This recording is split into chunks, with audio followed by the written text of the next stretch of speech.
ସୁସ୍ଥ ରହିବା ପାଇଁ ନିଦ ଅତ୍ୟନ୍ତ ଜରୁରୀ। ଆପଣ ପ୍ରତିଦିନ 6 ରୁ 8 ଘଣ୍ଟା ଶୋଇବା ଉଚିତ। ଫ୍ରିଜରେ ରଖାଯାଉଥିବା ଅତ୍ୟଧିକ ଥଣ୍ଡା ପାଣି ବା ଖାଦ୍ୟ ଖାଆନ୍ତୁ ନାହିଁ। ଫ୍ରିଜରୁ ବାହାର କରି କିଛି ସମୟ ପରେ ଖାଆନ୍ତୁ।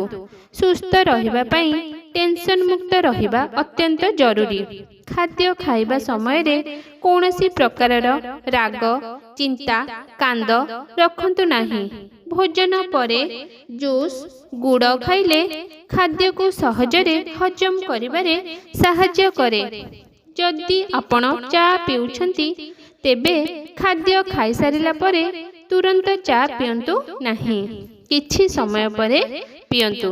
ଦିନରେ କିଛି ସମୟ ପାଇଁ ଖାଲି ପାଦରେ ଭୂମିରେ ଚାଲିବା ଉଚିତ।